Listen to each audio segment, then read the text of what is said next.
Alright everyone, Rooster here, and I have myself the Tesoro Sagitta Spectrum RGB gaming mouse. So let's go ahead and take a look at her. Alright, so starting off looking at the mouse, you see this kind of soft touch, matte black finish along the majority of the mouse.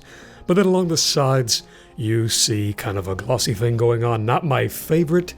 I can certainly imagine, it getting a little slippery, maybe with sweat and really intense gaming situations.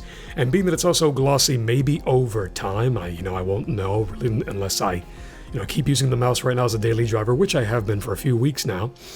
But I can probably see that maybe over time it'll flake, the finish, whatever the glossy finish is there. I've seen that happen on many other mice. So I'm not too happy about the glossy finish, but if you like it, it's subjective. It's all depending on what you prefer. As you can see, it does have some LED lights right here, and you have it on the logo and the middle mouse button. Now, as for buttons, you have the middle mouse clicks down, and it seems to click to the right as well, but not to the left. But you have your DPI switch, your side buttons here for forward and back, and your typical left and right buttons here, which are all Omron switches, by the way, on those clicks. And you can map these any way you want in the Tesoro software for the Sagitta mouse. Now, as for geeky specs, this comes with a 32-bit ARM Cortex processor, pulling right up to 1000 Hz, 512 kilobytes of built-in memory.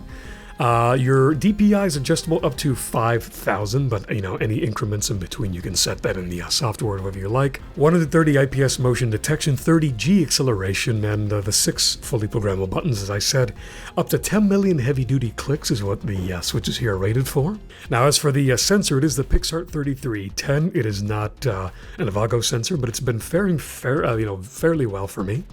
I haven't noticed any hiccups, anything like that. 16.8 million on the RGB lighting. Now, one thing about the RGB lighting that I noticed, for the two available LEDs that you have on the mouse in the middle click and logo, if you use the rainbow kind of wave setting, which in the beginning you saw, you'll probably see it again now, it doesn't seem to cycle through every possible color for me that I can see. I mean, I don't even see any greens. So it seems that I can set whatever color I want in the software. But as far as the little rainbow kind of wave that a lot of RGB peripherals come with, it doesn't really cycle through every single color. Now, it is very ergonomic. It's not a huge mouse, but it's not small. I don't even want to say it's medium. It's kind of going to the larger size. So it took a little bit getting used to. I mean, I don't have huge hands, but it's one of the bigger mice I've dealt with recently. Now, as for the construction, guys, and the feel of the mouse, when I first got it, I've gotten used to it now. It's not a bad mouse. It's not an exceptional mouse either, in my opinion. It has no weight system, so if you enjoy that kind of customization, this mouse may not be for you. It's very light in construction. I want to say it almost feels flimsy, but not. It's almost borderline too light for me.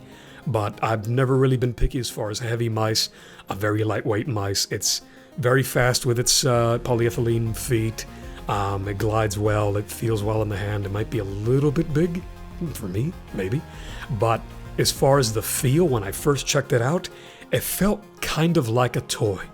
Now, the glossy nature of the sides, the glossy accents, that didn't help. That probably added to the toy feel look to it. It doesn't come off like a very premium looking gaming mouse. Maybe if they just did, all matte or more of a solid black, with a less sheen, less gloss, maybe.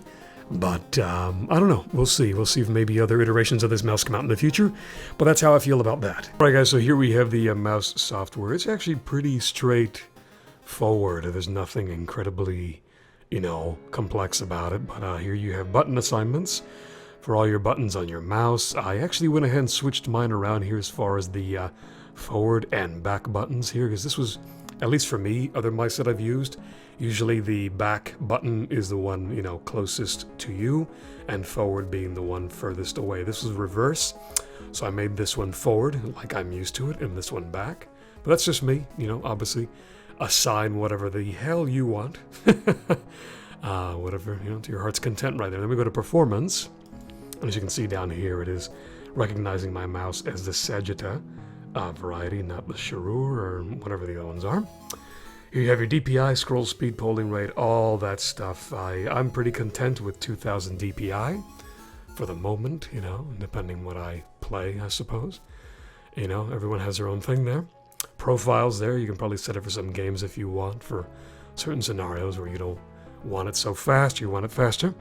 And lighting, clearly this is an RGB mouse, so you can set the LED for your scroll wheel and the LED for the Tesoro logo. Right now I just have kind of a little baby blue thing going on this one right here. I was tinkering around with a little bit of yellowy orange to match my kind of woodsy background on my monitors, but I mean, it's not exactly what I see on the screen as far as color accuracy, you know, reproduced on the LEDs here, but it's close. It's close enough, so set it to whatever you want and effect exactly what it sounds like. So I'll go ahead and click that. Why isn't it clicking for me? Why isn't it doing it? Did it freeze? It froze. Well, I'm back, and that is actually the second time that this software has frozen on me. I was hoping it was only a fluke. It could be because I'm capturing it. That may not be helping, you know, it may be acting a little bit silly there, but so effect. Here we go, breathing, standard, loop, rainbow. Ooh, I want to do the rainbow one. Just do a little rave party in my brain. But yeah, you can do that. So yeah, it is to point out that the thing has frozen on me twice. Could again just be because I'm capturing, but that is something to point out. So set all your macros, you have all that right here. And yeah, that's pretty much it. You know, not a whole lot going on, but very straightforward, and it is working. Yeah, so there you go with that. Alright, so guys, that has been the Sagitta Spectrum RGB mouse by Tesoro. So guys, if you enjoyed the video, give it a like. Don't forget to subscribe here at the channel, but go hang out with us at the forums, techsyndicate.com, and just say hey. And you know, if you want to support us in any way, there's the Patreon, of course. Tech support off to the left-hand side here on the screen when I click those links. Check out the music, the store, if you want to get some swag, you know, some Ray's World Tech Syndicate swag. Sport that if you enjoy our content. And I'll see you guys in the next one. Talk to you soon.